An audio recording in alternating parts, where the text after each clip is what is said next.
A warm and cherished evening to all. On behalf of In Tandem Research Club, I welcome you all to the fortnightly symposium of In Tandem Research Club of the Department of English, Bengal College. I am Mahalakshmi, our first MA English Literature comparator for this delightful evening. We have a theme-based series for this academic year 2023 to 24 titled Interdisciplinary Literary Studies with today's topic Geocriticism. Geocriticism is a method of analyzing literary theory that incorporates the study of geographic space. Today, we have a vibrant keynote speaker, geocritical expert Dr. Sovan Chakraborty, Assistant Professor, Department of English, Patna Science College, Patna University. Welcome you, sir. I welcome the paper president, Mr. Roshan Raj Singh, Junior Research Fellow, Department of English Studies, Central University of Jharkhand. I extend my warm welcome to faculty members, research scholars, and PG students who are present at this forum. I deem it an honor to introduce our keynote speaker, Dr. Sovan Chakraborty, Assistant Professor of English, Patna Science College. Currently, Sir works in Patna University. He has also served in various colleges like Baneshwar Saradibala Mahavidyalaya, Global Institute of Science and Technology, Durgapur, Society of Management Science, West Bengal. Sir trusts areas of researches are post-liberation in Indian English fiction, Indian literature in modernity, folklorist and Indian folklore. To his credit, Sir is a recipient of Dora Plus Visiting Doctoral Grant, part of Youth Erasmus Plus Grants, 2017 at University of Tartu, Estonia, Europe. We are greatly blessed to have you at Mr. Sir. Our today's symposium scheduled as a paper presentation as a keynote address. Now, I Thank you. request Sovan Chakraborty sir to give us view on the paper presentation. Should I start? Yes. So I have a PPT to present. I am going to share it with all of you. If you can see the PPT, could you please confirm? Is it? Yes, visible. Can you see the PPT? Yes, it's visible. Okay. Is it clearly visible to all of you? Yes, sir. And I'm clearly audible too, I suppose. Yes, sir. Okay. So for a trial, I'll change the page of the PPT, and could you please confirm if you could follow the change of the page or the slide? Is it working? Yes, it's moving. Yes. Okay. Thank you very much. So thank you very much to the professors and the organizers of the Department of English, Queen's Mary College, Chennai, for giving me this opportunity to deliver the keynote address for the fortnightly symposium of the In Tandem Research Club of the college. My topic is the broad area that was given to me was geocriticism. I without hyphen, but I have formulated my title with a hyphen, which makes it geo hyphen criticism, and I've also put an ace after the geocriticism, hyphenated geocriticism, which makes it plural. So, what's the significance of doing this modification? See, we all are quite well aware of the use of the prefix, pre or post before key critical terminologies in English literature and criticism, like pre-colonialism, post-colonialism, structuralism, post-structuralism, etc., which generally denote both a break and a new beginning, and along with that a continuation. So whether it's a continuation or a break, that generally we are familiar with, where we put a hyphen in a key term in the literary theory nowadays. But here the context is a little different. Geo prefix has been used before criticism by me to denote that there cannot be only a single criticism related to the cognitive system that has been developed in and around uh, the word called geo, which might indicate to the earth, the ecology. And if we take different paradigms and different points of view, then we'll be able to see that there cannot be a single monolithic structure that could adequately cover the term geocriticism or the deliberations on geocriticism. Rather, it should be not only pluralized, but also it can be seen from different angles together.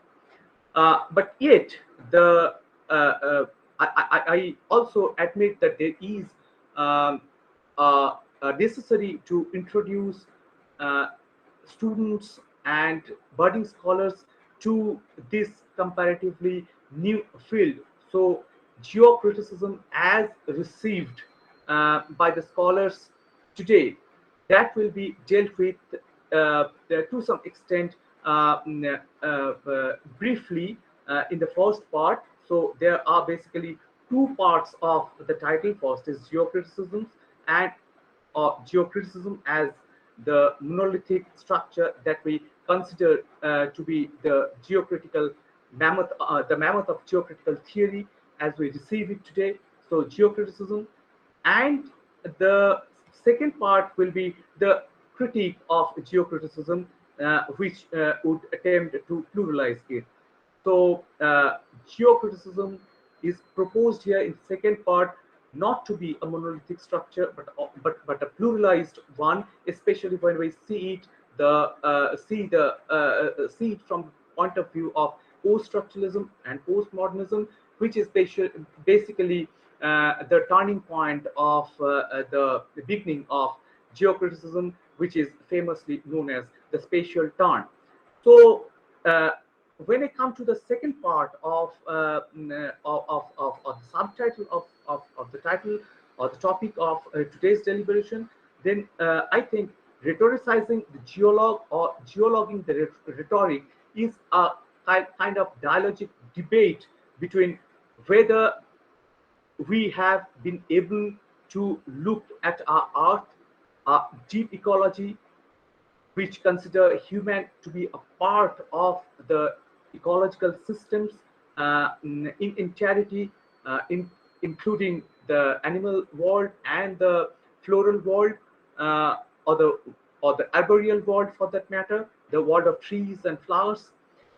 Whether we have been able to formulate a critical theoretical school from the angle of geocriticism, from the angle of that deep ecology, or we are keeping on rhetoricizing about what we have been doing since the Renaissance humanism in the name of humanocentric world, or taking out the human beings from the dark Middle Ages when he was or she was subdued, humanity was subdued by the nature. So since the beginning, we have been perceiving nature as as an enemy to the humanity, and to fight with that enemy had been a prime marker of our modernity since I think now it's for almost 900 years. So the increasing um, necessity is failed to turn the theoretical criticism towards the deep ecology, to pay more attention to the fact that human civilization is not a standalone center of the universe, rather it is the part of the ecological system, including the floral world, the arboreal world, and animal world too. So this is more pertinent in today's world because we can see the devastating catastrophic effects of environmental changes, which will not only which is not only affecting the floral world, the world of the trees and forests, the animal world, but also we should be acutely aware that we are putting ourselves in danger. So the next part, the part in the subtopic that would try to address these two formulations, from a humanocentric formulation of the ecology and the ecological formulation of the human world, uh, along with the animal world and the world of the trees. Uh, so this is the dialogic debate that is kind of a critique to the monolithic system of geocriticism that I have tried to include uh, into the criticism of geology or geography, and this has compelled me to pluralize the key term, which is geocriticism. So I would like to start with uh, I'd like to start with the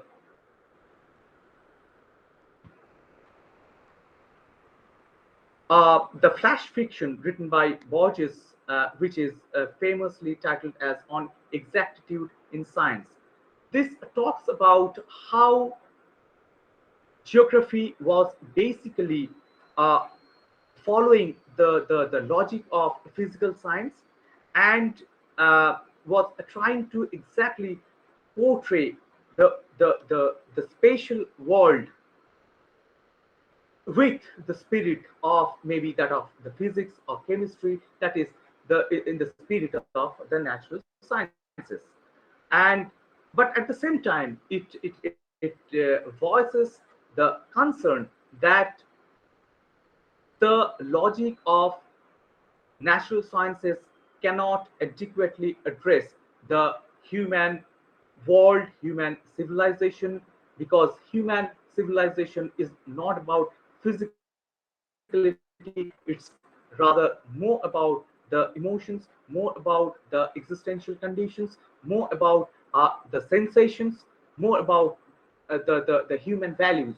So if we can read out this flash fiction for a while, we'd be able to grasp maybe at a go what the geocritics try to uh, foreground, as in the sense of geocriticism, when they say that there is a need to go beyond geography as a follower to natural science, to geography as a part of the human culture. So I read out and I quote Borges. In that empire, the art of cartography attained such perfection that the map of a single province occupied the entirety of a city, and the map of the empire the entirety of a province. So the cartographers were trying to be precise and perfect as much as possible to pinpoint each and every space on the empire. Unconscionable maps no longer satisfied, and the cartographers' guilds struck a map of the empire whose size was that of the empire and which coincided point for point with it. But that was not enough. So they came up with a mammoth map which now coincide with each and every point on the empire and became as big as the empire itself. After all these attempts, they failed to cover all that was there in the empire. That is the gist of the following lines. So I continue. The following generations, who were not so fond of the study of cartography as their forebears had been, saw that that vast map was useless, and not without some pitilessness was it. So they pitied upon their forebears for making this kind of mistake in the attempt to make a map as perfectly as the spatial topography of the or the topographical span of the empire. Uh, they came up with human qualities like pity, and they tried to address the situation. That they delivered it up to the inclemencies of sun and winters. So inclemencies of sun and winters means uh, they were trying to incorporate the climatic conditions onto the map, which is basically significant for including the nature within the culture of physical sciences. In the deserts of the West, still today, there are tattered ruins of that map inhabited by animals and beggars. In all the land, there is no other relic of the disciplines of geography. So they are redefining the discipline of geography by including, incorporating the animals and the beggars. So this is one of the concerns of the modern ecology, which I was trying to address a few minutes back. That uh, there is an acute need to incorporate the animal world, the world of the trees, and also the marginalized humanity, uh, which will probably then might which might then be able to address the concerns in a better way.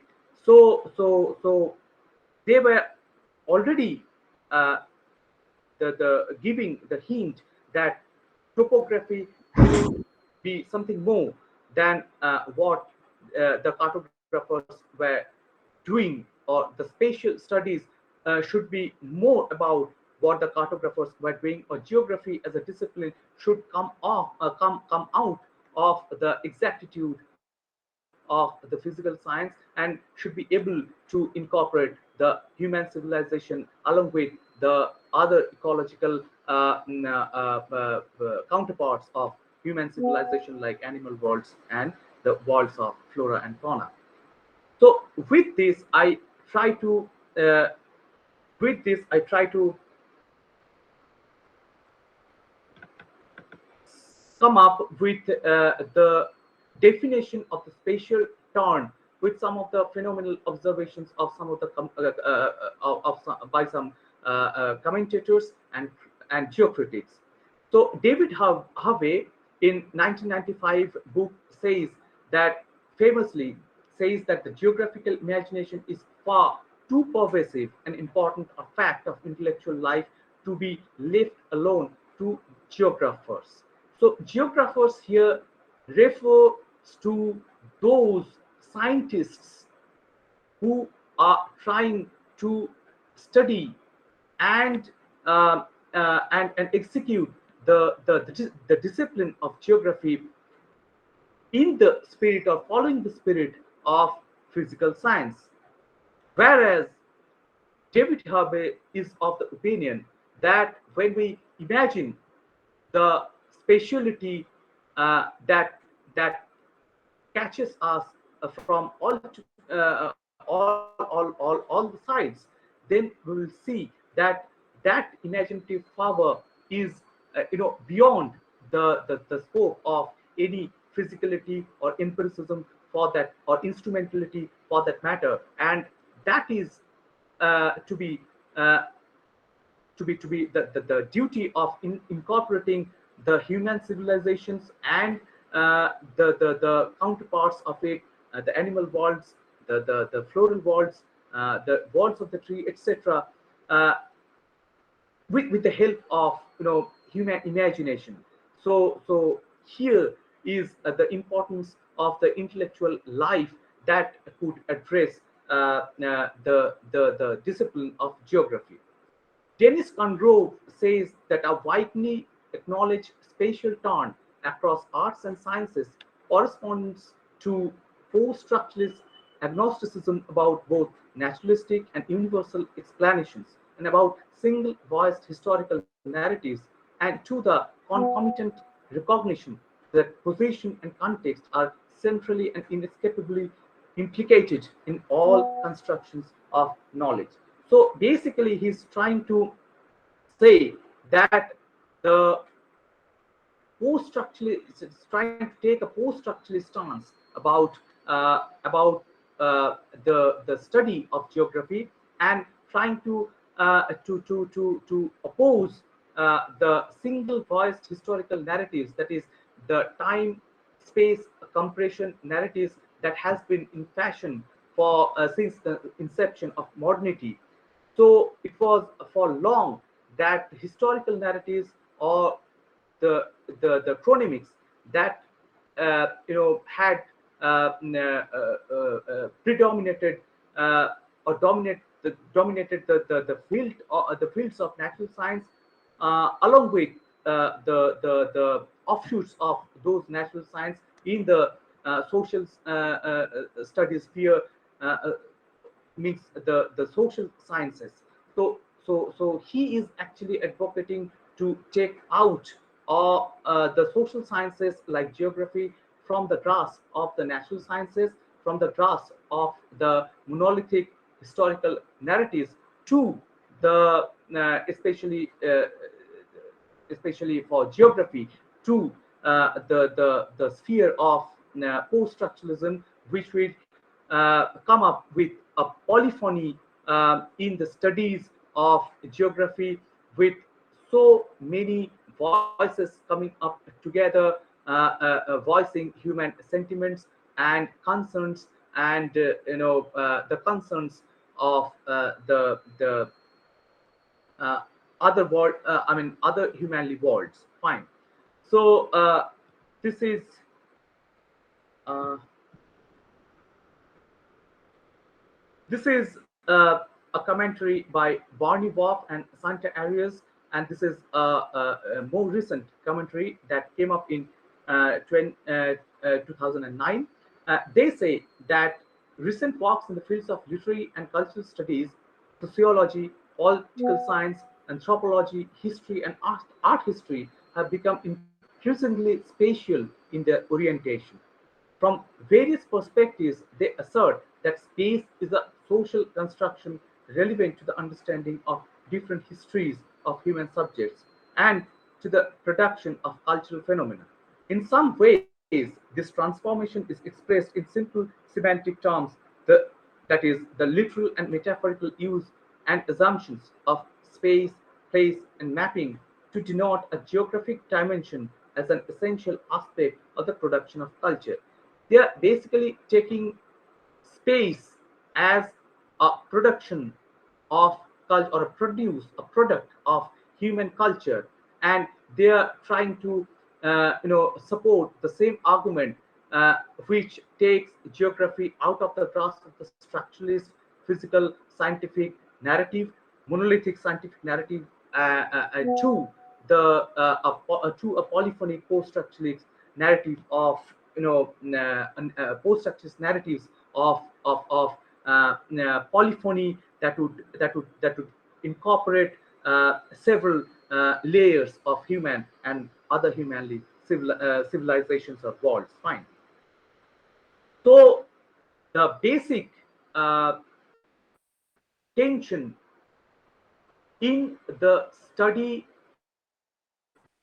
of geography, when the field of geocriticism was on rise, was whether it was geocartography that we should continue with, or we should turn to humanogeography. Geocartography was much more physical, rational, instrumental, logical in nature. It was following the logic of natural sciences, and the spatial turn in the turn of the second half of the 20th century, tra- that that attempted to go beyond this tendency and to incorporate human aspirations, imaginations, sentiments, and those of the other humanly worlds into the studies of geography in a post-structuralist, postmodernist way.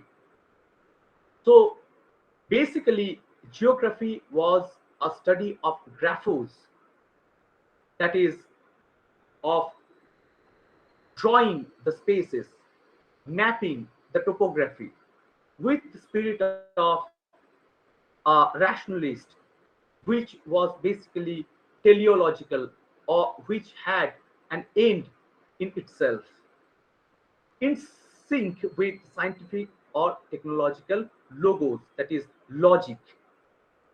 So, logic of the physical science was at the core of geocartography, whereas when we look at the emotic graphos creating existential logos, that is, when we turn or turn to the drawing or the painting of the space with the human emotions and sentiments and imaginations, then they are creating kind of logos or a new logic that would also address our existential life on earth as we live our everyday life in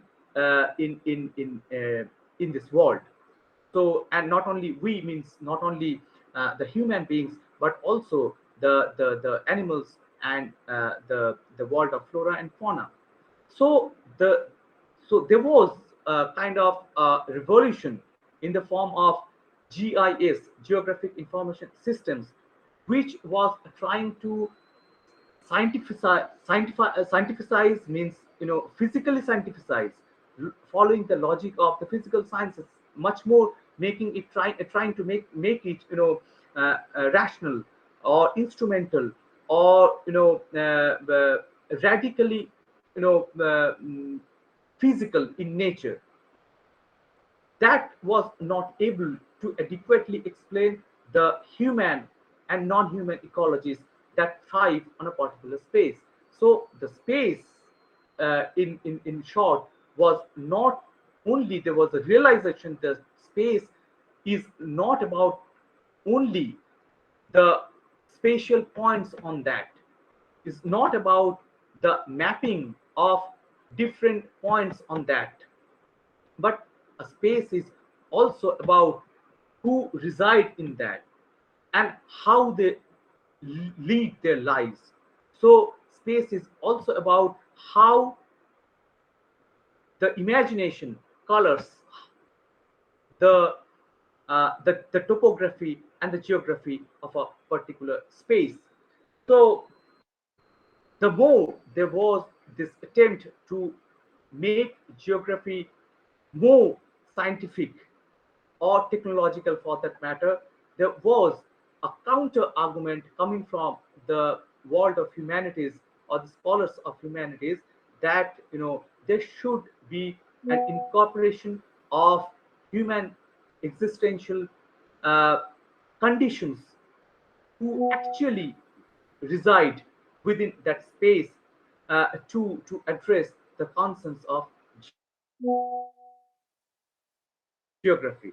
So that gave birth to what we famously now know as the spatial turn in the second half of the 20th century, which here I have termed as humano-geography. So there was, as I already said, that there was a need felt for incorporating cultural and ecological viewpoints in the spatial studies.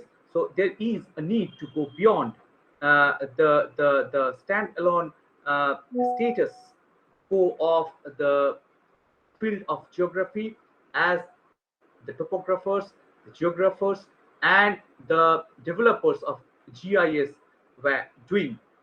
and to incorporate the human and other human worlds and their imagination, their sentiments, their needs, their existential conditions into the field of or the discipline of geography. So that was basically what gave birth to the field that we know as geocriticism. So basically, a spatial turn made or resulted in a transition from a modernist discourse, structuralist discourse on physical sciences within the discipline of geography to a postmodernist discourse beyond the aloof position or status of geography as a discipline, incorporating various other strands from the other disciplines. So, as one of the leading recent theorists of and commentators of geocriticism, Bertrand Westphal, writes in 2007.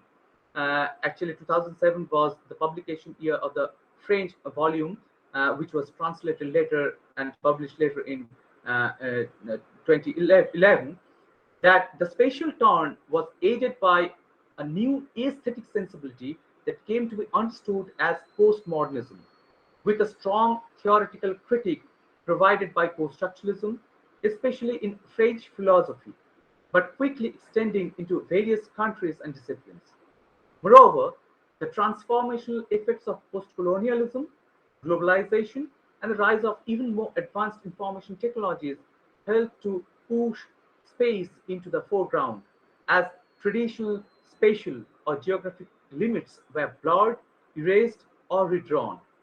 In this context, critics and theorists had to develop novel interpretive and critical models to address what Frederick Jameson, referring specifically to Edward Soja's illuminating study, which we'll deal with a bit later, has called the new spatiality implicit in the postmodern. So there is this tendency coming with the critics like or theorists like Frederick Jameson, Michel Foucault, that there was a growing need to incorporate other disciplines into the discipline of geography so that there can be a polyphonic structure, or rather a polylithic structure addressing different concerns from different disciplines,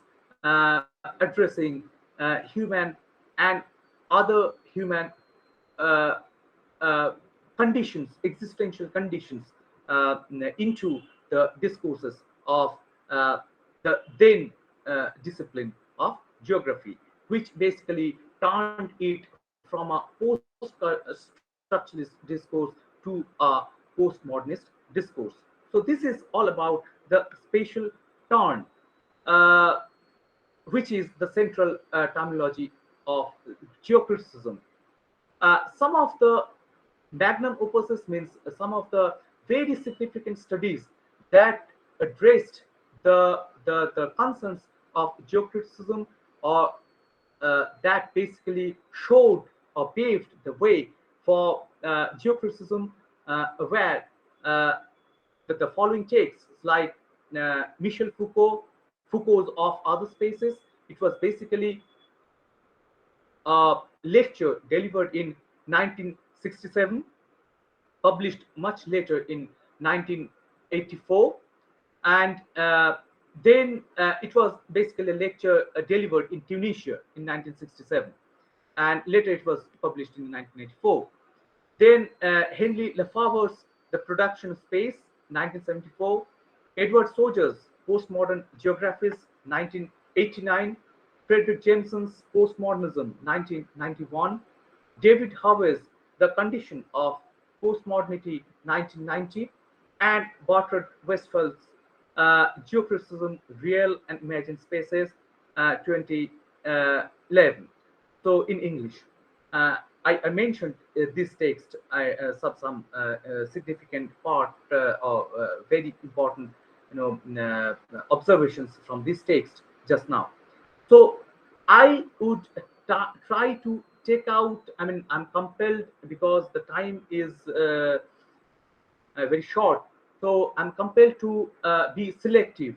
So I'll take out some seminal texts out of this magnum opuses and would try to deliberate on very briefly on the basic points as they appear in the first three texts, that is in Michel Foucault's Of Other Spaces, then Henry Lefebvre's The Production of Space, and Edward Soja's Postmodern Geographies. So here I go. So basically, this was a phenomenal work, Michel Foucault's Of Other Spaces. This kind of paved the way for geocriticism, although neither the term geocriticism nor the central terminology geocriticism in the spatial studies after the spatial turn that was mentioned in this text. So Foucault was basically talking about utopia and heteropia. So actually he was trying to deliberate on whether real spaces exist or not, whether there are chances that imaginary spaces also exist in our civilizational oval, and whether there could be a possibility that a space no more remains a space as a monolithic spatial entity. Rather, there can be layers of spaces within a space, compressed within a space, within the concept of space.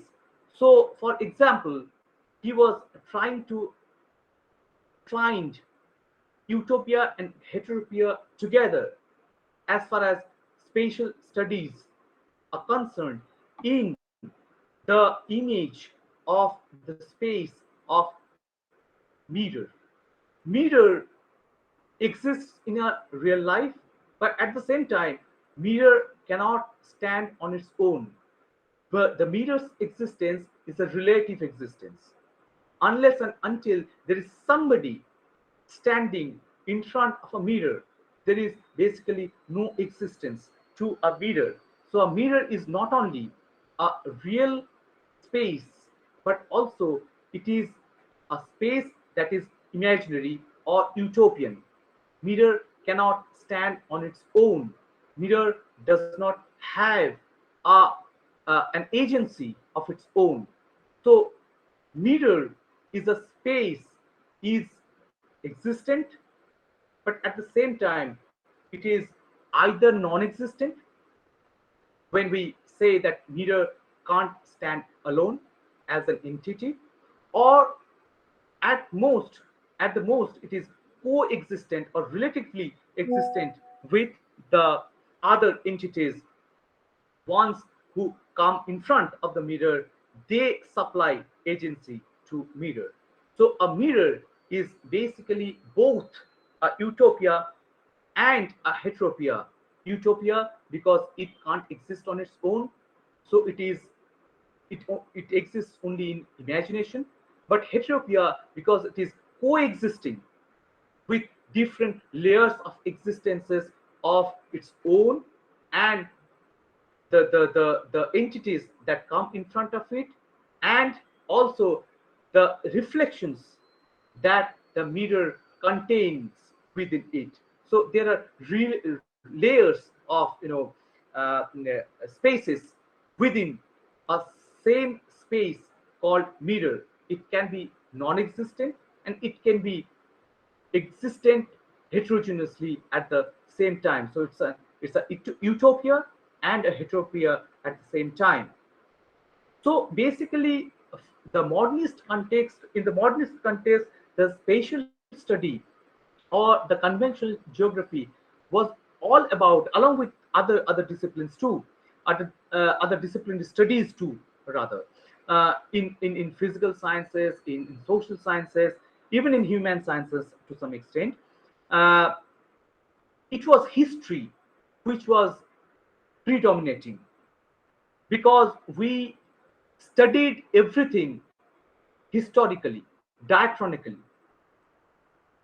And this was the major concern, history was the major concern in the formation of the cognitivity of the Western space, starting from space delocalization in the Middle Ages, through the Etendu or extending up to the time of Galileo, to up to the period, the modern period, which is marked with, with a central term called emplacement in the Foucault's study of space here. So he's actually coming up with another example of heteropia, which is much more real. For example, if we visit a zoo, in the zoo we can find different entities assembled at the same time, who can't be there at that point in time, at that point in on that point of space. The animals, the humans, the world of trees, all of them are coming together. So it's basically trying to indicate towards the various agencies coexisting at the same space.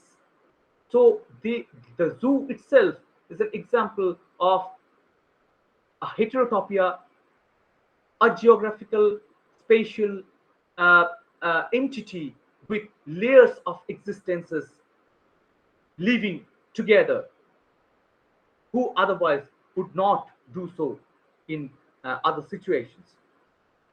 At the same time, a heteropia like zoo is,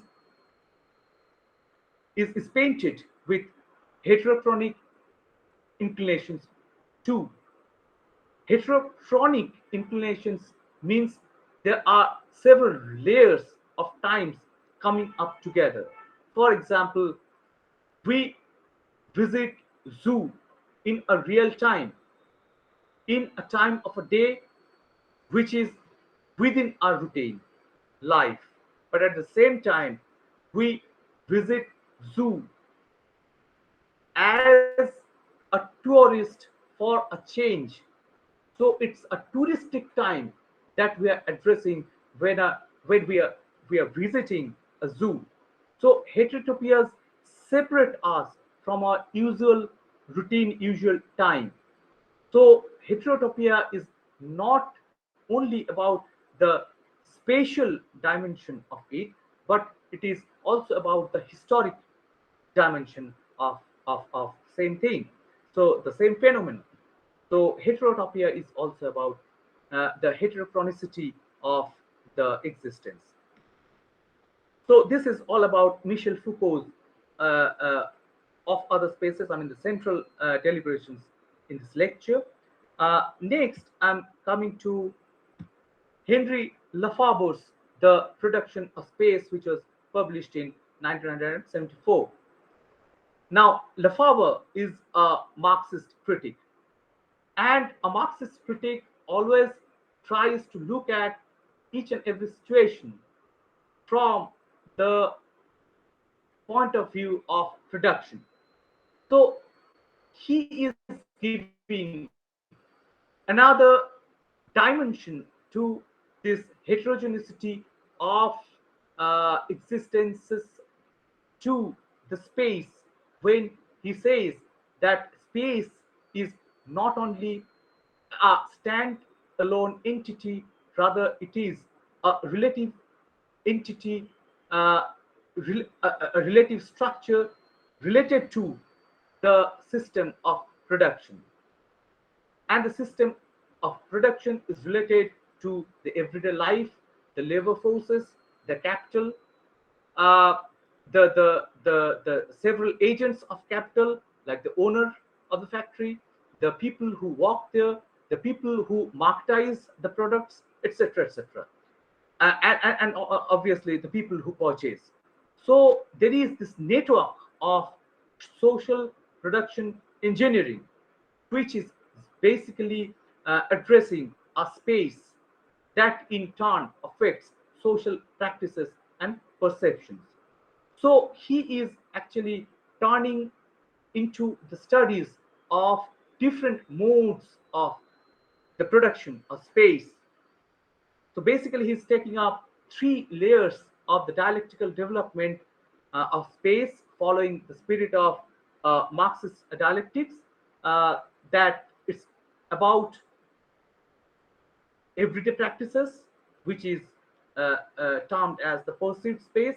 Then it's also about the representations of space, which is the conceit space or the discourse on space, and the representational space, which is called the lived space, and which is termed as discourses of space.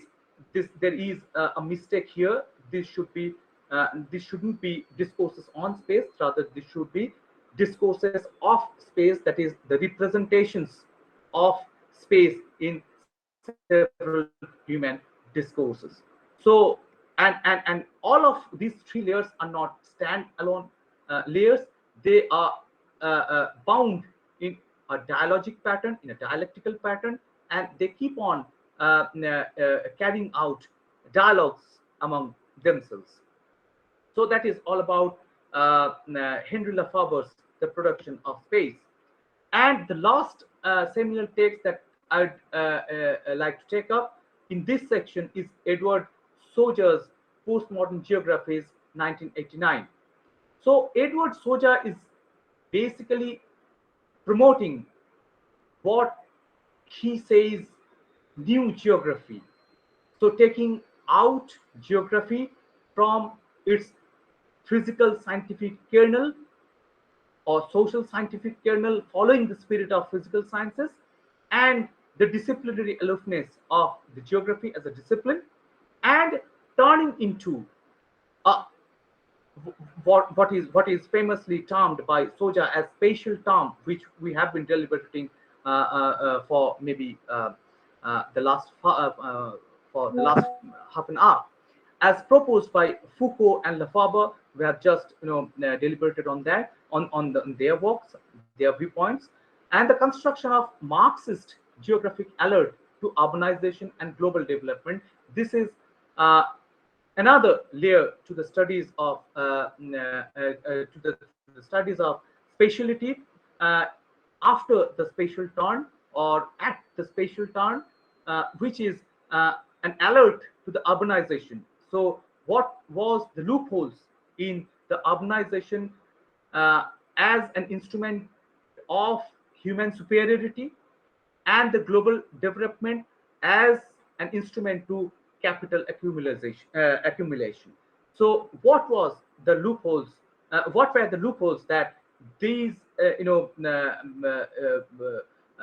establishments were creating, like urbanization, more and more urbanization, and global development? So, a critique to these two establishments or developments in human civilization, that gave another dimension to the studies of geography, or as then had been incorporated as the spatial turn. So he is actually introducing geography to postmodernity, and doing the vice versa too.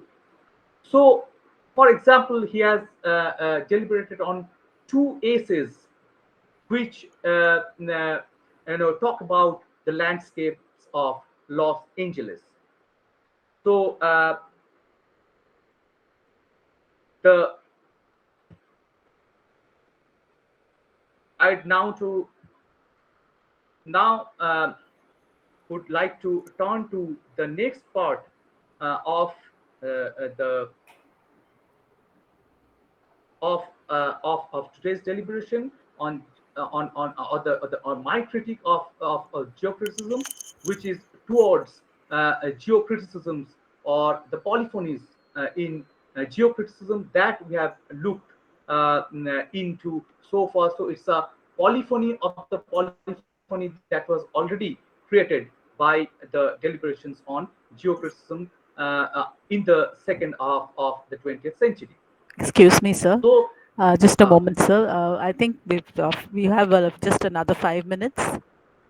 sure, sure. Yeah, thank you. So I think the one very important point that we were missing when we were deliberating on the post-structuralist turn of geocriticism or in the spatial turn, that that this should all once again address the issues of history, and this should also look into the issues that the climatic changes and climatic disasters that were creating throughout the world, throughout the earth, or the global system for that matter.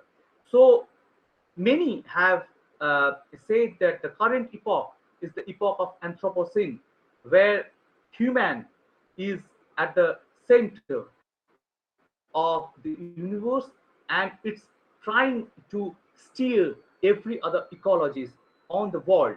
So there is a need to come back to the deep ecological concerns, which will consider human as a part of the ecologies. So I'll skip some of the uh, slides, and what I directly come to the point what I meant by logging, that is logos or the reason, that is human reason, instrumental reason in dominating the geology as a cognitive science that should be challenged by a new set of cognitive system which will take up the concerns of geology or geography as seen from the point of view of deep ecological concerns, points of view of deep ecological concerns, along with the marginal humanities and the other lives, non-human lives and life worlds like animal worlds and the worlds of flora and fauna. So this is what I mean, and that is a more kind of a structuralist return in response to this post-structuralist turn, spatial turn in the second half of the 20th century. So with this, I try to come to I had in mind to come up with three examples, practical examples of how geocriticism is done. But basically, I would like to come up with only the last example. It is an Indian text, a non-fictional text by Sumana Roy. The text is "How I Became a Tree." Here, in a very few words, she tried to elaborate on how the human sentiments would color the concerns of deep ecology, the concerns of the world, which is known as non-human after the domination of human beings as center of this universe. So I would try to read out this section and would then conclude. But I didn't know a single tree, and I quote, but I didn't know a single tree which needed to use makeup. So she was actually comparing the importance of makeup in the lives of women, and trying to compare herself with a tree, the tree who, which, or rather who, because now tree is a human being who does not need a makeup. So what are the differences that these concerns of making up or not making up may come up with? But I didn't know a single tree which needed to use makeup. These moments of self-recognition began to come in installments. I remember it coming to me at the hairdresser's once as I sat on the raised stool, and the talkative woman sprayed water onto my hair and then gave it a trim. In the mirrors in front and behind me, I watched her focused gaze, and it suddenly reminded me of the look on our gardener's face as he trimmed shrubs and fast growing plants against my wish. Both the hairdresser and the gardener seem to believe in the value of snips and cuts for a better future. That is the instrumental rationality that color our human civilization and try to give us an air that human beings are superior to other beings. But here she's taking them to onto the same platform. And in this, I began to see the kingship of my see the use of the word kingship, which is a part of maybe a terminology that can be a part of deep ecology. Kinship of my undisciplined hair with the wayward branches of trees. I had begun to feel the violence of seasonal pruning and cutting that was inflicted on plants and trees. She's almost coming up with the Benjaminist observation that every instance of civilization is an instance of barbarism. So he is actually, she's growingly getting empathetic with the trees when they are pruned, and she is trying to to do away with this practice. Parks became parlors and gardens beauty salon in my mind. And so I now find myself unable to wear earrings. I have the sensation of someone hammering a nail through tight tree bark. So she has now imagined that she has transformed into a tree, and every pricking of an instrument of human civilization is also felt by the non-human world, like the that of that of the trees. So this is how I have come up with an example of how the spatial turn can also be an deep ecological turn. So here I think I'd like to thank all of you for patiently listening to me for the last 1 hour, and I hope I could solve some of the purposes that you had in your mind. Thank you very much, ma'am. If I can Thank you, sir. hand Yes, it sir. over to you. Thank you, sir. Mahalakshmi, we can invite the next speaker. Thank you very much, sir, for that very exhaustive, inspiring presentation. Thank you. Mahalakshmi? Yes, ma'am. Thank you, sir. Now I request Mr. Roshan Raj Singh, Junior Research Fellow, Department of English Studies, Central University of Jharkhand, to take the life Precarious and Peripheral, Deltaic, Bengal, and Peripheral.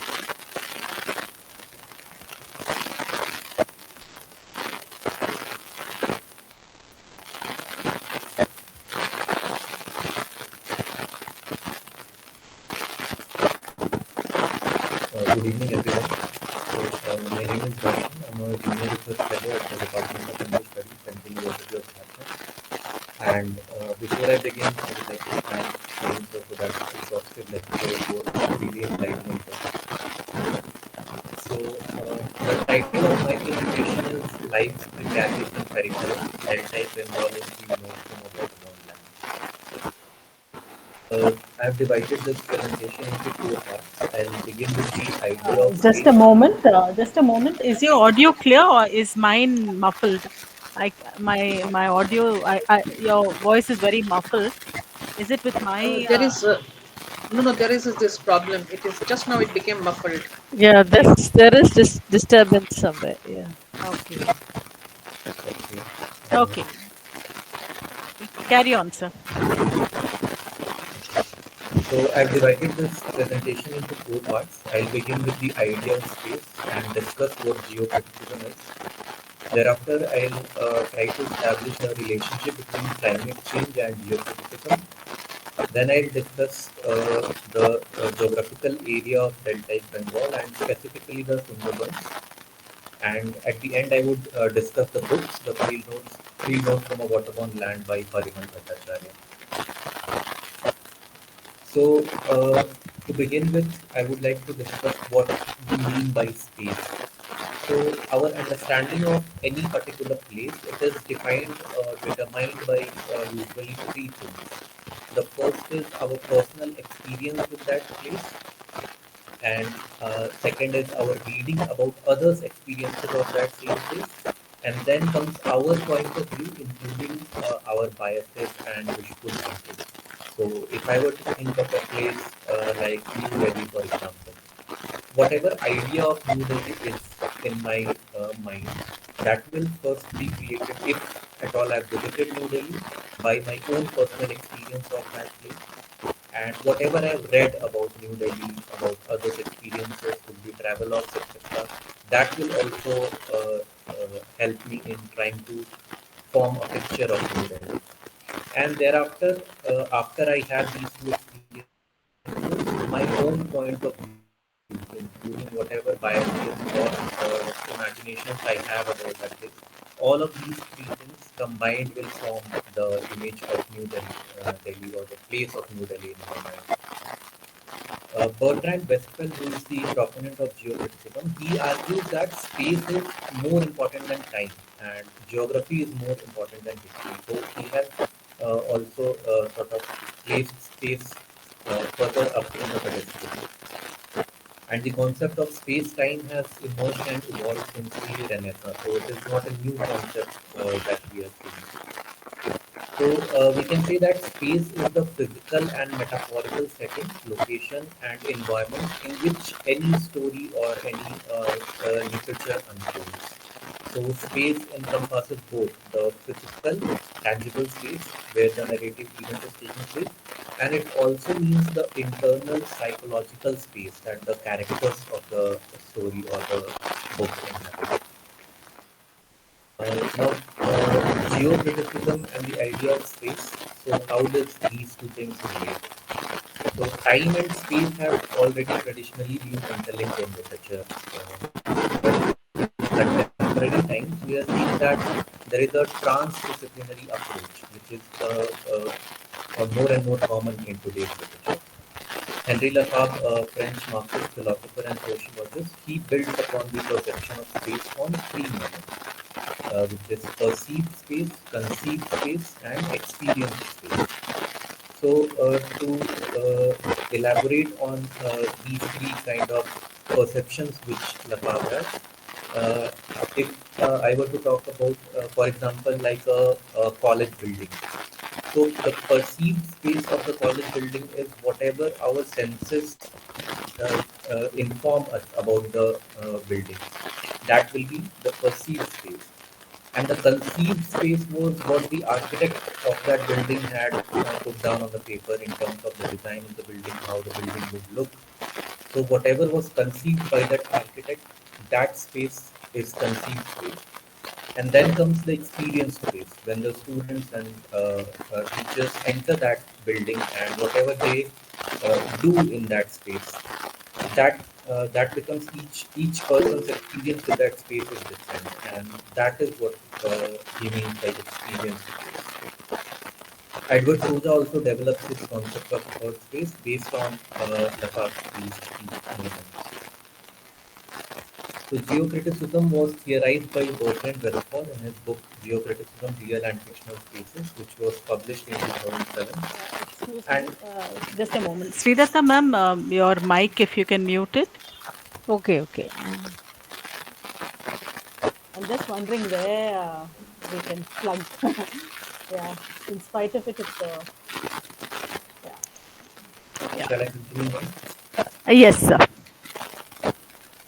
So geocriticism, it is a new interdisciplinary method of analysis that it gives priority to place in space and geographical practices in literary criticism.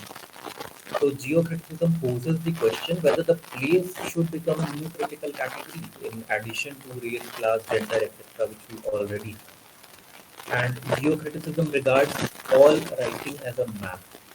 It explores the role of interaction between real and imaginary space. So, what is real space and what is imaginary space? So, real space is any space that we inhabit physically, And imaginary space is any space which we think about in our mind, which is not physically present. It might be physically present in future, like for example, if an architect thinks about a particular building which is not existing now, but might be built 5 years later. So there is a difference between real and imaginary space. And we find that 19th century was mostly dominated by the discourse of time, history, and technological advancement. But after World War II, when it ended in 1945, space began to reassert itself in critical theory. And post-colonialism and globalization, along with the rise of more advanced information technologies, these things helped to push space forward into the foreground. And critics and theorists felt this need to develop a new critical method to address this change which was happening. And this, what Frederick Jameson and Edward Husserl called the new spatiality implicit in the postmodern. So the perception and representation of space do not involve the same things. So the perception of space is how we understand and experience our environment through our senses. And representation of a space, on the other hand, is how we create maps, diagrams, etc. to represent the spatial layout of an area. Geocriticism regards all writing as a map, and it becomes important for us to consider the importance of space in literature. It surveys the territory and speculates and suggests about other possible paths to argue in favor of certain practices against others. These are interlinked with the discourses of space, place, and literature. What I mean by this is geocriticism. It is an interdisciplinary approach which examines the connection between physical spaces, the literature that emerges from it or represents those spaces, and the practices that are associated with it. So geocriticism tends to explore a set of practices whereby readers, critics, and scholars may engage with that space and make life through lived experience or through imaginary projections. Geocritic understands that the referentiality that is operating between the fiction and the real world, it is characterized by constant movement, whereby one can never really fix or pin down the referent. Now, to talk about climate change and geocriticism, United Nations defines climate change as long-term shifts in temperatures and weather patterns. And almost a large number of scientists believe that climate change started with the Industrial Revolution. That is the time when we humans actually started to use fossil fuels, and the biggest cause of climate change is the use of fossil fuels, because burning fossil fuels, it pumps a large amount of carbon back into the atmosphere which has been lying underground. And climate change is not going to affect every area equally. There are certain parts of the world which are more prone to the effects of climate change, like regions of Greater Himalayas, especially Bhutan, Northern India, and Nepal. These areas are facing increased frequency and magnitude of extreme climatic events like flooding, landslides, and damage to property, and loss of animal as well as human life. On the other hand, the coastal areas of Bangladesh, India, Maldives, and Sri Lanka, these areas are at high risk from projected sea level rise and cyclones. Both of these are also a result of climate change. So, in this respect, geocriticism becomes a very important tool for us to grasp this global phenomenon of climate change. Specifically today, I want to talk about Sundarbans, which is a volatile area actually called Waterborne land by Parimal Bhattacharya in his book Field Notes from a Waterborne Land, Bengal Beyond 3,000 Kilo. To give you the geographical location of Sundarbans, it is located towards the southeastern part of Bengal on the borders of India and Bangladesh. So as you can see from the map, half of it is in the Indian territory, whereas the other half is in Bangladesh. Sundarbans is the largest mangrove forest in the world, and it gets its name from the Sundari tree, which is a variety of mangrove that grows predominantly in this area. This river delta, Sundarbans lies on the river delta of Ganges, Brahmaputra, and Meghna rivers on the Bay of Bengal. And the geographical location of Sundarbans makes it. Roshan, just 1 minute. Yes, ma'am. If you have switched on two microphones in two devices, please switch one off because there is a lot of disturbance. Have you switched on two microphones? In that case, please switch one off. No, ma'am. I'm connected with only my laptop. I don't know, but there is a lot of disturbance happening. I'll try to turn off the presentation audio. Is it better now, ma'am? No, there is a lot of crackling sound in the background.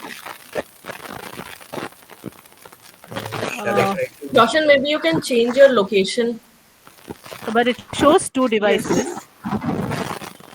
Yes. No, it shows two devices and there is a lot of disturbance. Maybe a phone and a laptop, so maybe you could just go by one. Yeah. Roshan, if you could change your location, I think that would be helpful. I will try to rejoin the meeting.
Ma'am, is the audio better now?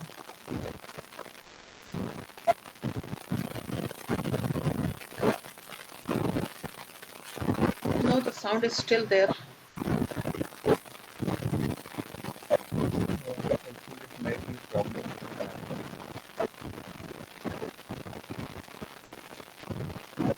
I'll try to connect with my server.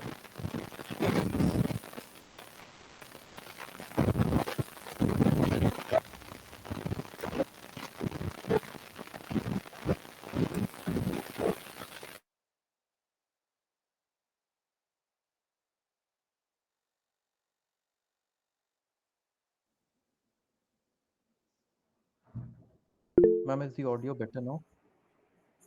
Yes. Yes. Yes, thank God. Yes.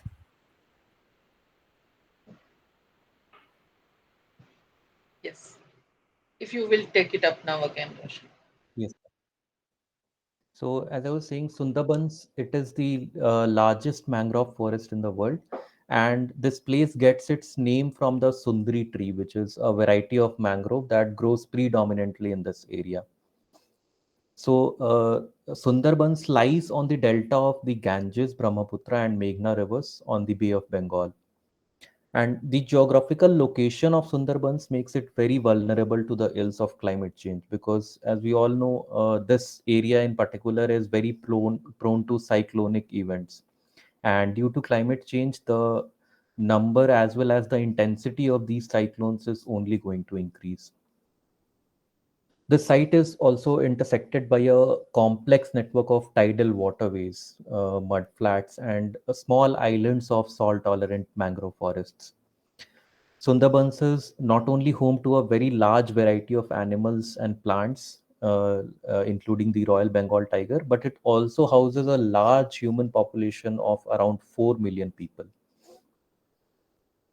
Now you might be asking, who are the people who choose to live in this place, which is such an undulating and unforgiving place geographically. So the people who reside in Sundarbans are mostly those who migrated, and their lives have been a history of uprooting and resettlement, much like the landscape they inhabit. And this migration started with the partition of India in 1947, and it still continues till date. And most of the people who are economically well off, they are able to find better places, but those who are at the bottom rung of society with very little economic power, they mostly find themselves unable to be absorbed into the urban spaces. And since they do not have any place to call their own, these people are forced to make their homes in this undulating and unpredictable land. Life here is in flux. It is dependent on the weather, the sea, and the political decisions that are taken for these people, in which they don't play any part. Uh, so before I move on to the book, the field notes from a waterborne land, I would like to talk about two books.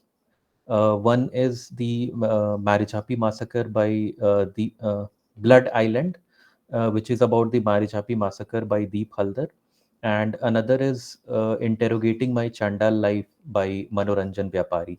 Both of these books talk about these people who have been living in Sundarbans, and these books track the history of these migrants from the time when they started uh, to migrate from Bangladesh to India, the reasons why they could not find a place in the neighboring cities of Calcutta, and the like in the book Interrogating My Chandal Life, Vyapari writes about during his childhood when he as a migrant had moved to India.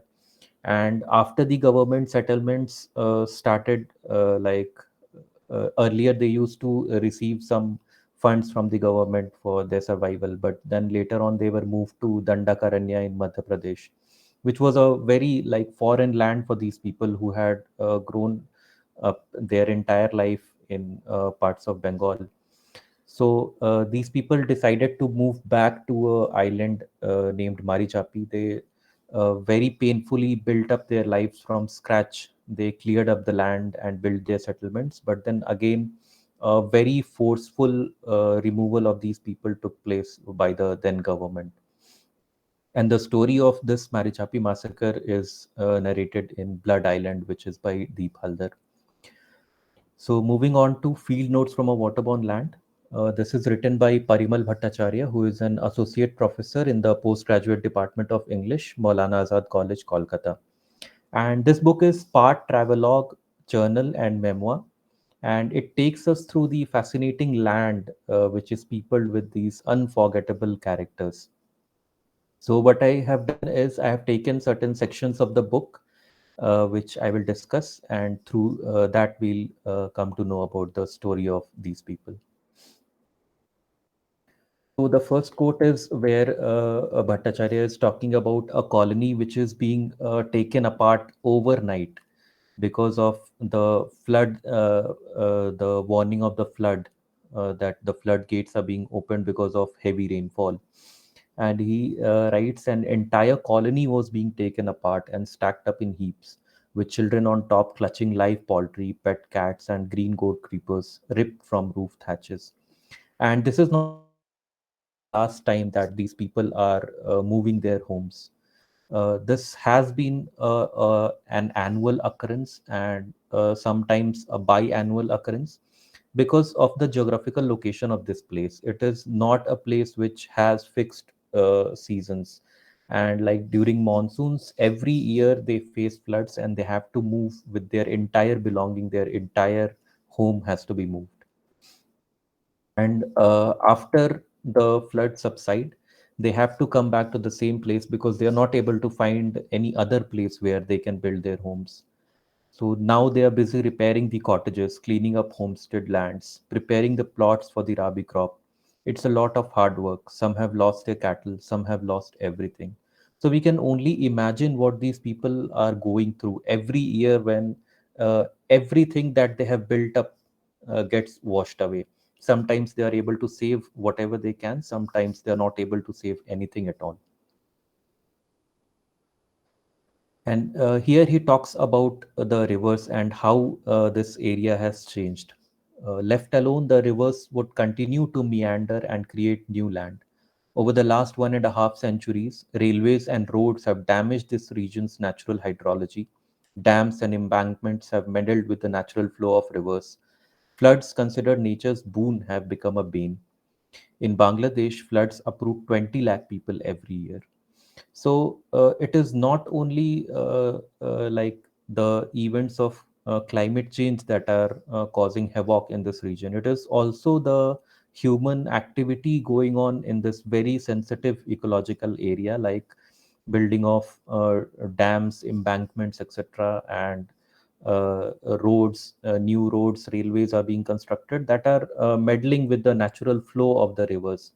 And more often than not, instead of bringing any good to the people who reside there, they are in fact making this area worse.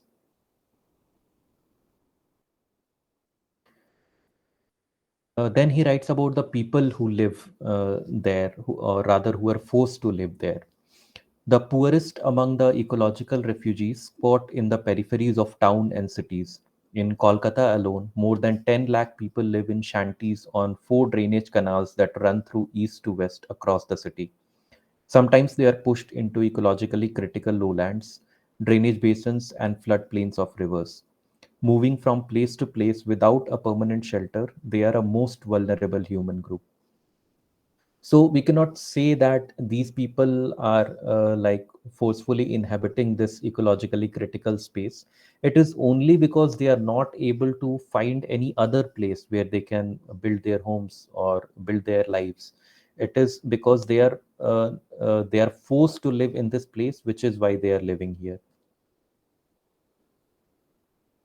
Then he writes about a place, Ichapur, which is based on the river Ajay. He writes, Ichapur was a recent village on a new almond-shaped char, a sandbar on the river Ajay.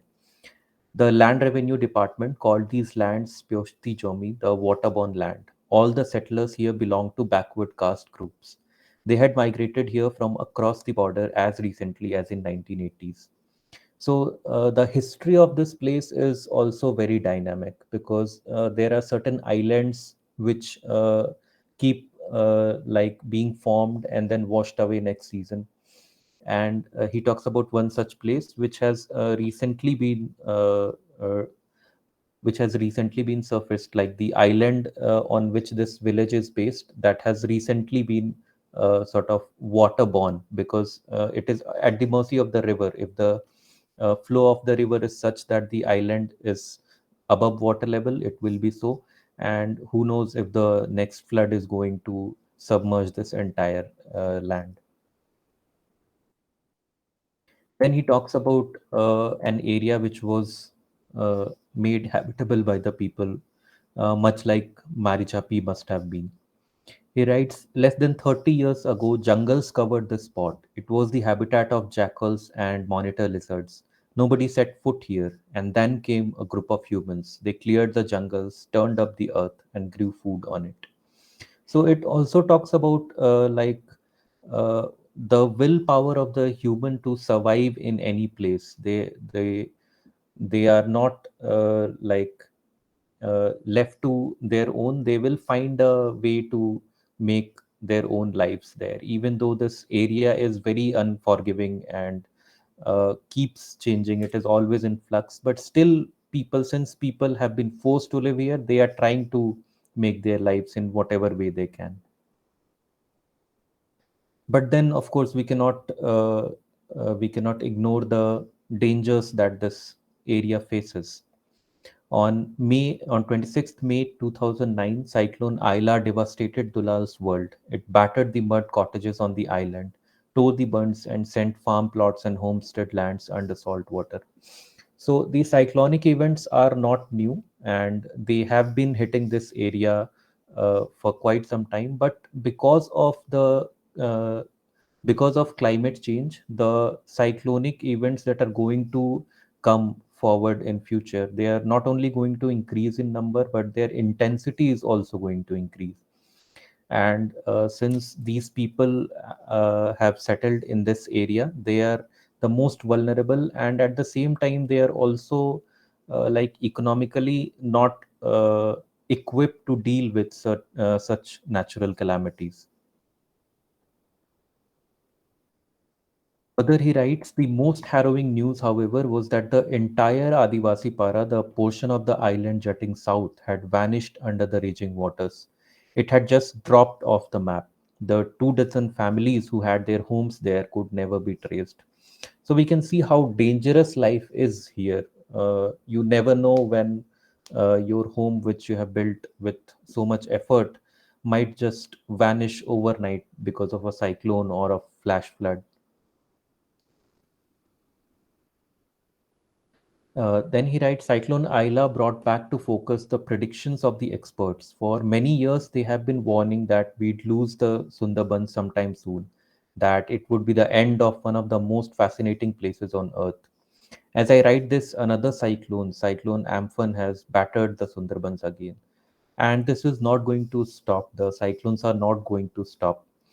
And as we can see from the condition of the people, they are not they will also be here. The cyclones are going to keep increasing in number and intensity, and there is no plan as such to move these people to safer areas, because nobody seems to care about them, neither the government nor any other like people in power who can do something for them are doing, because they are, at the end of the day, they are there because of the negligence of the people in power or the government.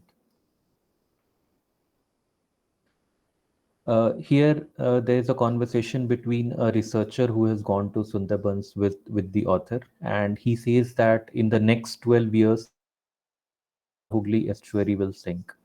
9 islands, that means 60 to 70,000 people. They lose land and livelihood, and probably their lives too, because there is no plan as such to move these people to safer locations.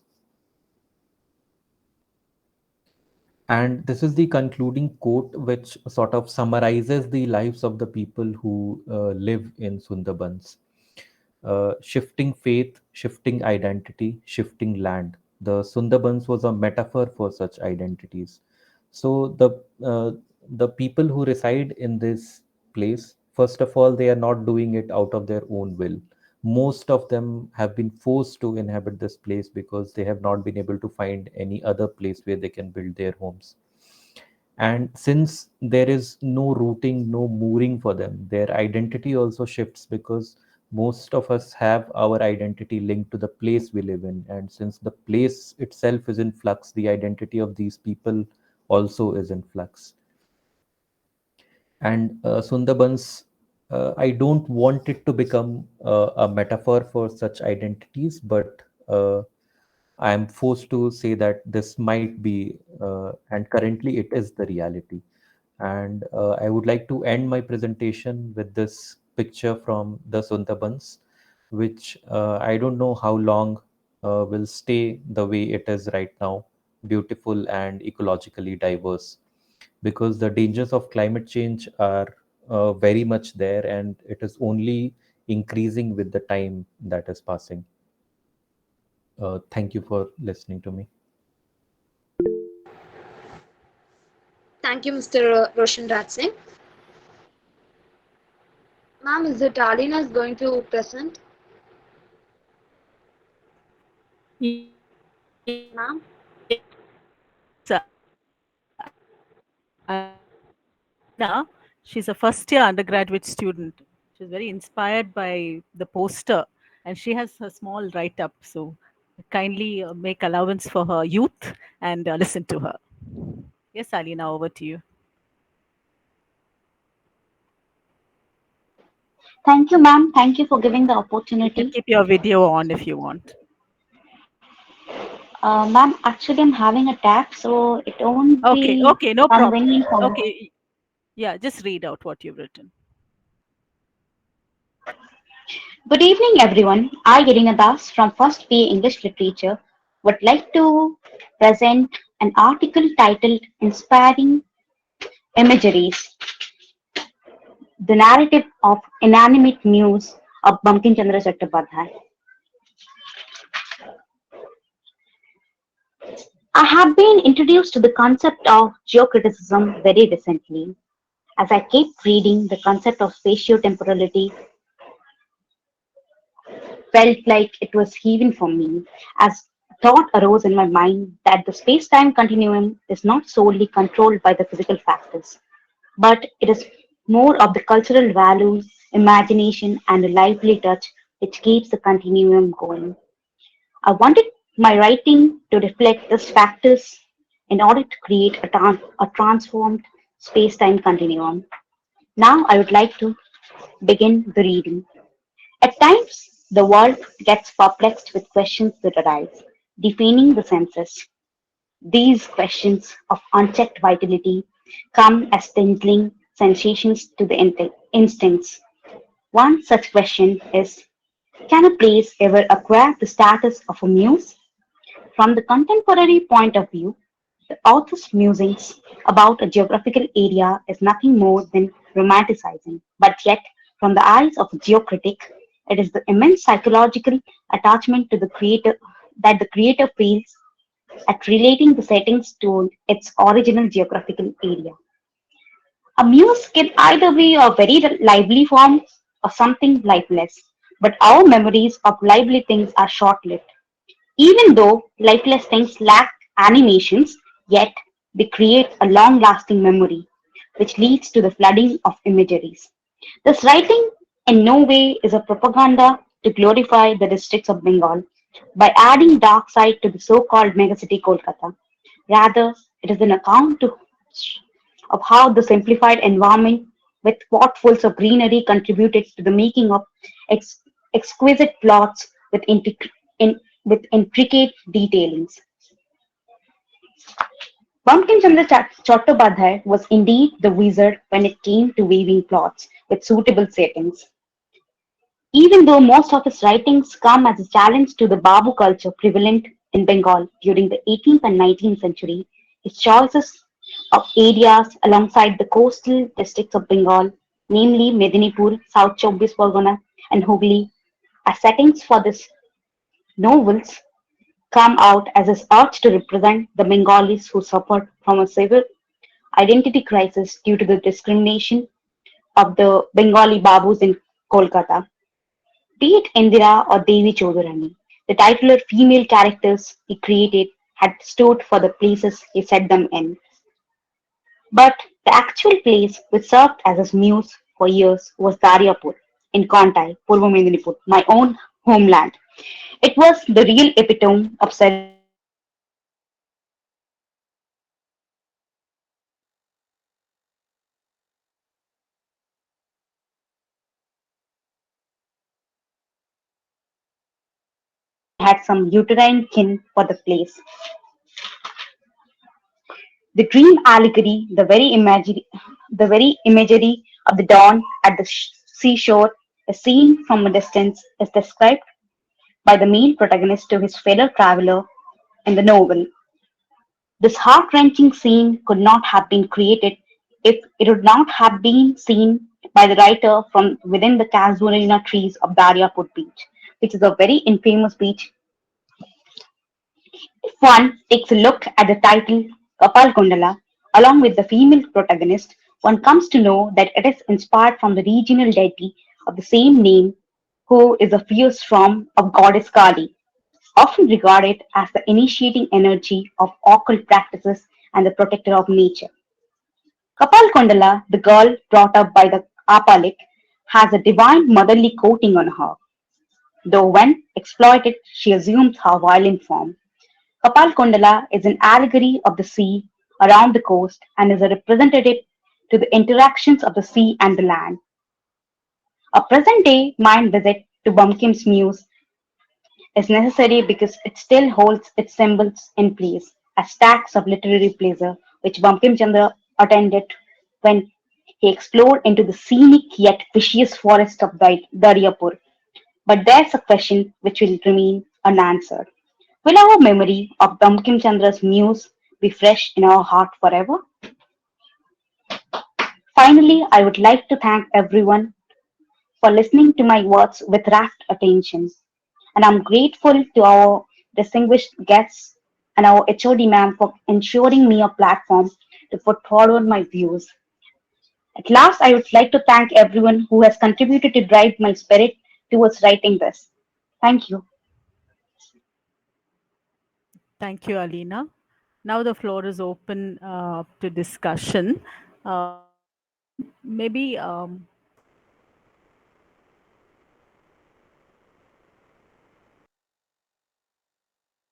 and our keynote speaker is most welcome to comment on the papers on Alina and of course Roshan's to begin with. And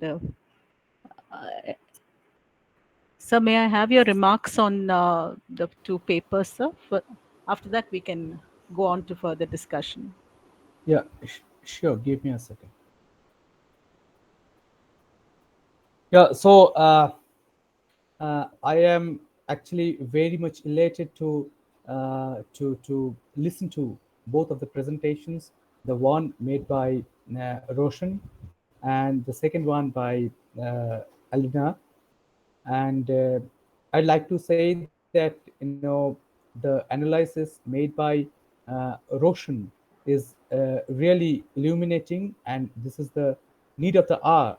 Actually, I'm very happy that Roshan has chosen to present on such a topic, because coincidentally it happened that what I could not deliberate on in my own presentation, although I had planned for that, could actually be said by Roshan. I was actually coming to the importance of the structuralist turn from the post-structuralist spatial turn to mitigate the actually the actual calamities that is happening out there. Because in many cases I feel that the post-structuralist turn that took place in the Western academia in the second half of the 20th century had taken the feet away of the climate studies. So they became more about textual nature of the studies of geology or geography for that matter.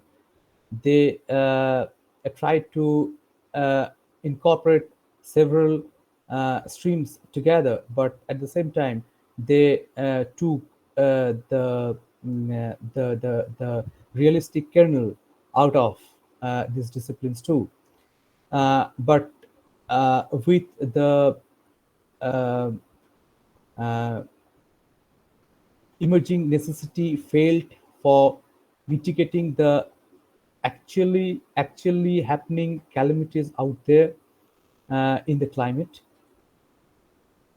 and in the climatic conditions, and also to incorporate the natures with the plural form out there, apart from only humanocentric nature or instrumental nature, the natures of human emotions, sentiments, the imaginations, the nature of those who had been displaced, that is marginalized humanities, the nature of the animal lives, and the nature of flora and fauna.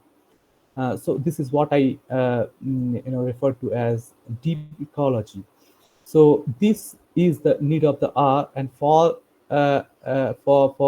waging almost a battle against this pervasive nature of one-sided industrialization urbanization, and capital accumulation, it's immensely important that we come back to the structuralist part, to give it a structure, to consolidate the marginalized, to take them together in the struggle against these hazards, which are more or less the results of humanocentric civilization. So I could not talk about that.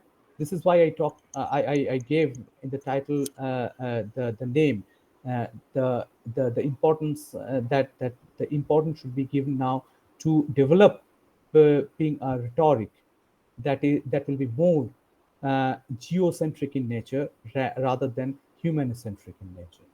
So, Roshan, I congratulate you on that count that you could finish the unfinished task left by the compression of time in this presentation. So, congratulations to you, and also to I suppose if your professor, yes, Professor Shreya Bhattacharya is present here. So, I congratulate ma'am too for nurturing you so well. And I am also amazed, not only elated but amazed by the potential that Alina has in this at this level of his her academic career, and what she has written is very close to my heart because it deals with the coastal parts of West Bengal, and she has incorporated the uh, uh, text by Bankim Chandra Chatterjee to suit the context of today's conditions related to ecology. So that is quite remarkable because she, knowingly or unknowingly, I don't know, theoretically was serving a task of going beyond this modernist compression of time and space. Probably in the introduction, she had mentioned this that she had a knack for studying spatiotemporality. So I wish her all the best luck for going forward with her knack to study more and more in this field, and to do something substantial for these new emerging areas in humanities. Uh, I hope that I could sum up the two other presentations other than mine. Over to the organizers, if you allow. A question addressed to Dr. Chakraborty. Just Yes. want you to clarify on how far geocriticism is a development on the eco-critical works that we have so far. Does that inform this criticism, or I mean, add to, inform, or it's better than? I thank you for your question, Geo. ma'am. I think this is what I was trying to address in the second part, the subtopical part of my lecture. That initially for the I think for almost 70, 80 years, starting from the turn of the second half of the 20th century till maybe for 60 years or so, uh, uh, till the first decade of the 21st century. The scenario was there was more and more deliberation going on, the post-structuralist nature of incorporating or including various disciplines into what we now call geocriticism, looking through the lenses of the spatial turn. Fine, but then although it was post-structuralist in nature, it was losing the fervor on both on two counts. The first, that it was becoming a monolithic structure, which is against the spirit of post-structuralism, by harping on the same string, and then you know, the second was it was getting more and more removed from uh, from what we call, a better stable signifier, a signified, fine. So a signified is, something of a reality that is still out there, and that is what's affected by the climatic changes. And there where, Dipesh Chakraborty, thinker on Anthropocene, tried to intervene, that he was trying to formulate the notion of the planetary as against the notion of the global. So the global was basically a construction of the globe from the humanocentric viewpoint, whereas he is suggesting to come back to the ecocentric or geocentric construction of the world, which I refer to as deep ecology. Fine. So yes, we, the critics, are time and again being forced to think over whether we could leave the field of geocriticism in the hands of post-structuralism, postmodernism only, or there is a need, a dire need of mitigating the the disastrous effects of the climatic change, and the more and more marginalization of humanities that Roshan talked about with an elaborate example. So is yes, so eco criticism is basically, I think, getting enriched with the touch of the field, like geocriticism. But yes, there is a need, I feel, for radicalizing the field more and more towards being able to do something on the ground. I hope Yes. I could Thank you. satisfy.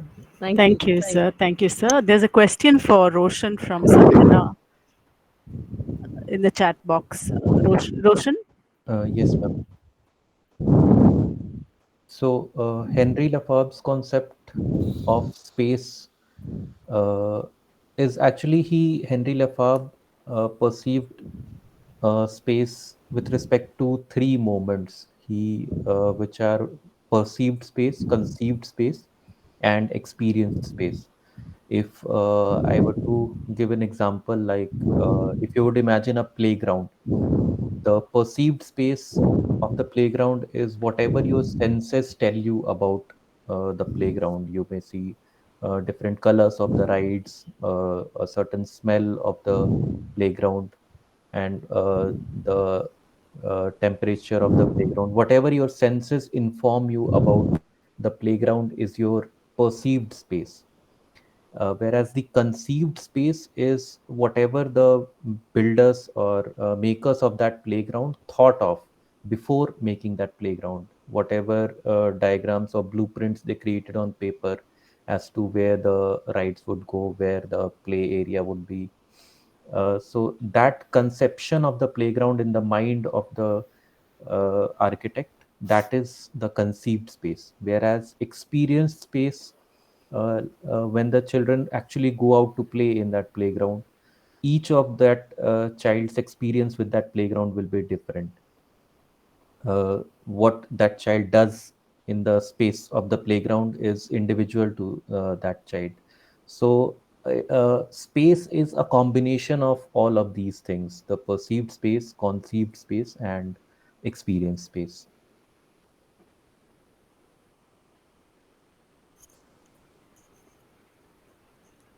Does anyone else have a question or any comment? Because we are actually Yeah, pushing there is a about. question. There is a question by Monica Rani on the in the chat box for I think, Roshan. yeah, she has addressed that.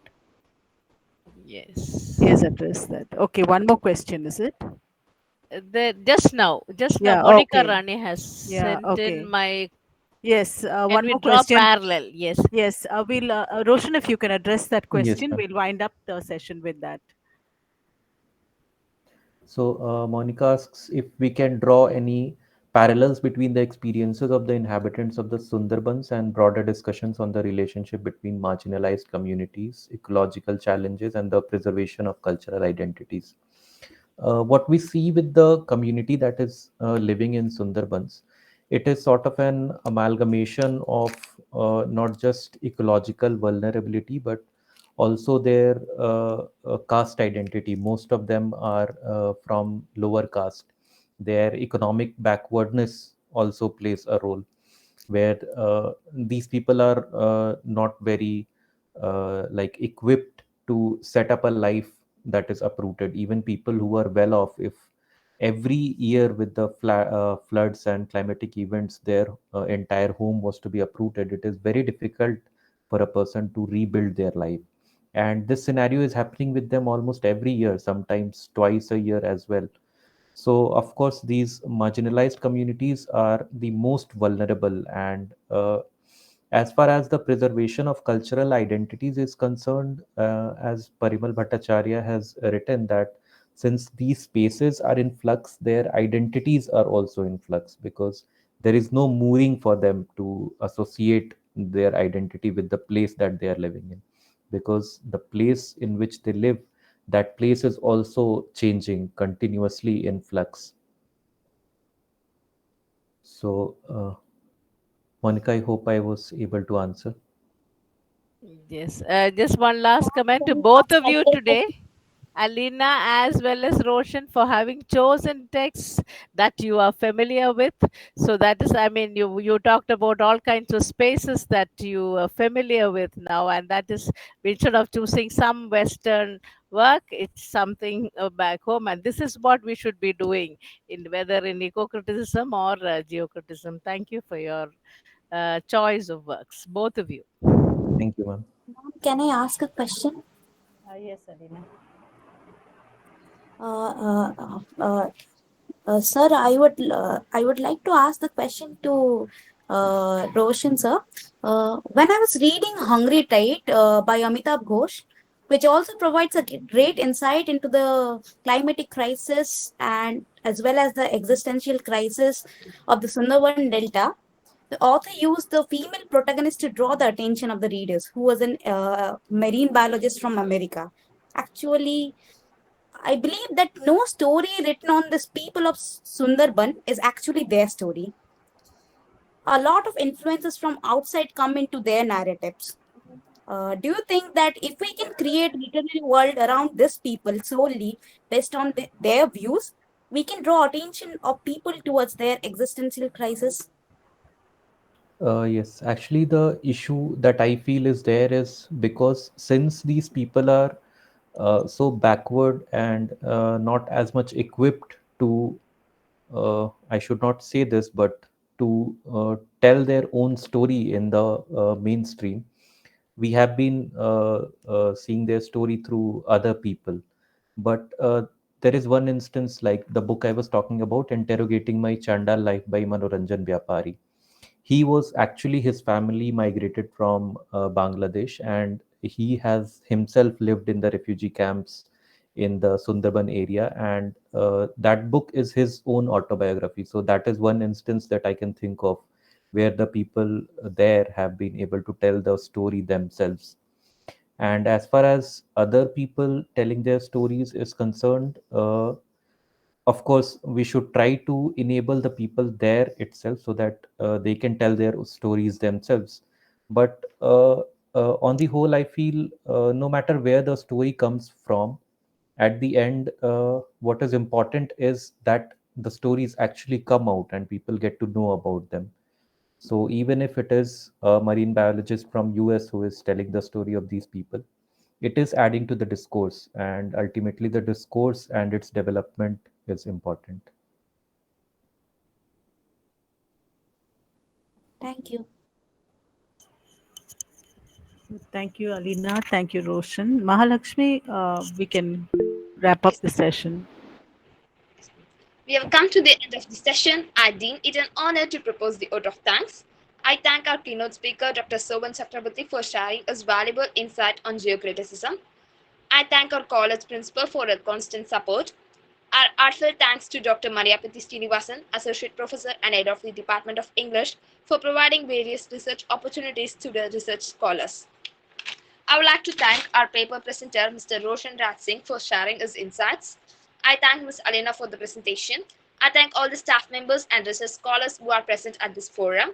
Thank you all. We will meet again after a fortnight on 6th October 2023 with the topic Interdisciplinary Studies, Geocritic Literature. Thank you all. Thank you. That was a very good session, very enlightening. We learned a lot. Thank you so much. So do stay in touch with In Tandem, sir. Roshan also, you're most welcome to present. Sir, you're most welcome to present Thank on you very some much. other occasion. Thank you. Sure. Thank you. Thank you for your kind invitation. Thank you, Bye. Shreya. Good night. Good night. Thank you, Shreya, for organizing the speakers of the day. Thank you.